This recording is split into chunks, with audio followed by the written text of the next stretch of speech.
Salut, un petit salut matinal en ce dimanche. Bon, hein, le match était dans la nuit, donc évidemment, j'étais pas là, hein, je dormais, donc j'ai vu le résumé d'un quart d'heure sur ce match, mais c'est surtout le résultat et la manière qui est important concernant le Barça.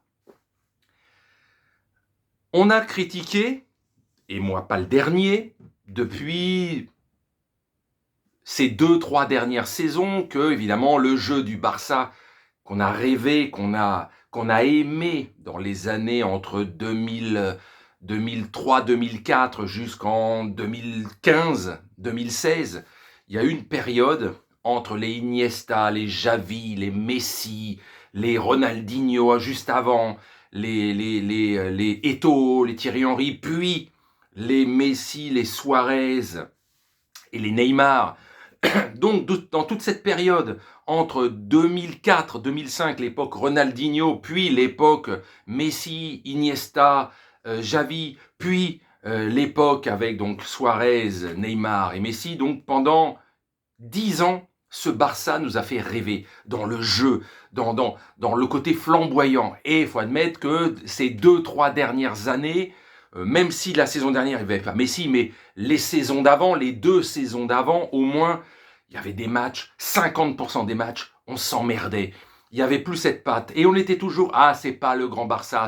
Et on attendait à chaque fois ce jeu qui, même si tu ne mets pas 6 buts à chaque fois, il n'y a pas besoin, mais le jeu, pas simplement on fait des passes, on fait 50 passes avant de faire un tir, ça n'a aucun intérêt. Non, le jeu qui va vers l'avant, c'est à une touche de balle, et des fois, il y a un but avec seulement 3-4 passes, quoi.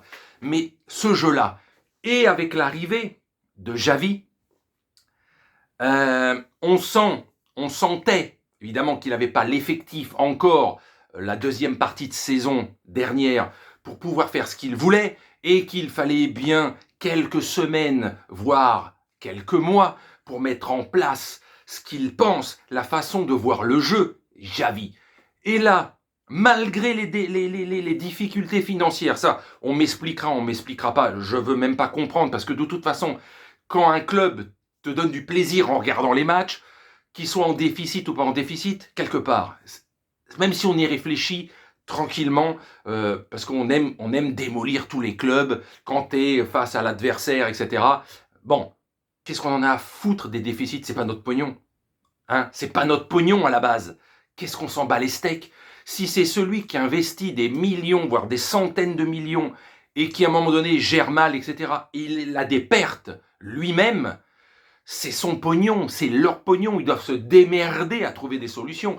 C'est pas nous, on nous augmente nos impôts pour rembourser les dettes de plusieurs centaines de millions d'euros des clubs de foot. Donc quelque part, on s'en bat les steaks. C'est choquant qu'avec certains, ça passe plus vite qu'avec d'autres, qu'avec certains clubs, tu as 80 millions de déficit et tu vas en national, et que dans d'autres, tu as 700-800 millions, et en 1 ou 2 ans, tout passe comme une lettre à la poste, comme si tu rembourses comme ça en 1 ou 2 saisons 8 ou 900 millions d'euros. Donc ça, on passe, etc.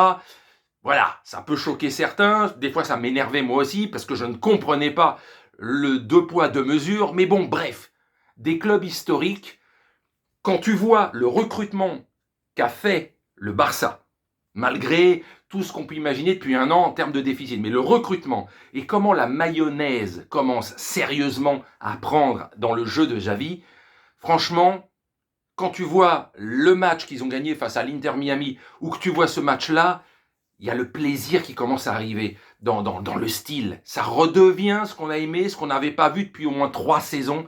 Ça redevient ça. C'est le foot qu'on aime voir. On prend du plaisir à regarder. Même si on n'est pas automatiquement supporter d'un club. Mais on peut admettre, putain, ça joue bien. Putain, c'est impressionnant. Voilà, juste ça. Et ces 3 dernières saisons, j'avais pas vu ça souvent avec le Barça. Je vous dis, la moitié des matchs dans une saison, je m'emmerdais avec le Barça.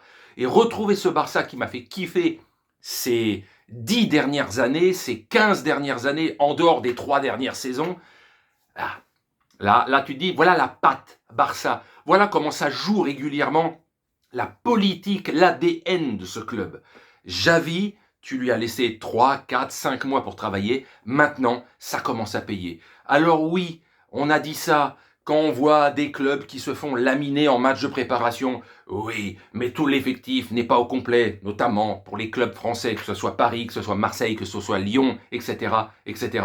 Oui, il faut laisser du temps. Oui, il y a le décalage horaire. Oui, patati, patata, gna gna gna gna gna. Bon, mais quand tu t'appelles le Barça ou même le PSG, quand tu gagnes les matchs, t'as le décalage horaire, t'as la chaleur, l'effectif n'est pas au complet, mais quand tu vois comment ça joue, notamment au Barça, ne me dites pas, notamment quand on voit Lyon ou Marseille, ça rassure de voir comment ils sont quand tu vois le Barça, comment ils jouent. Alors oui, c'est pas des monstres, des foudres de guerre qu'ils affrontent, ça veut pas dire qu'ils vont gagner la Ligue des Champions, le Barça, avec 6-0 à tous les matchs, ça veut pas dire qu'ils vont gagner avec 15 points d'avance le championnat, la Liga, mais quand même tu as plus de certitude quand tu vois l'assurance que certains clubs ont et les difficultés que d'autres ont dans les matchs de préparation, parce que souvent, ça fait sentir ce que la saison va être. Si tu es déjà dans la difficulté, c'est pas en 1 ou 2 mois que tu vas devenir la meilleure équipe du monde. C'est ça qu'il faut se dire.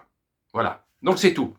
C'est tout. Le Barça a fait plaisir et comme à sa grande époque, c'est une équipe qui va donner envie d'être suivi pour voir si régulièrement on va avoir des actions, des trucs qui font qu'on se dit putain, le foot à ce niveau-là, c'est beau quoi, c'est beau. Quand ça joue comme ça, ça va pas jouer toute la saison comme ça, mais il y a plus de certitude qu'on aura des victoires et du grand spectacle avec le Barça cette saison, même s'ils gagneront pas tout, qu'avec d'autres clubs qui sont déjà dans la difficulté dans les matchs de préparation. Ça sent pas extrêmement bon pour la suite de la saison et ils vont pas devenir, je vous le dis, les meilleures équipes de la planète s'ils sont déjà en difficulté en match de préparation.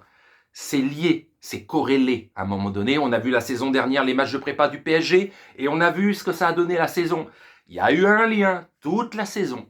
Voilà. Allez, sur ce, bonne journée.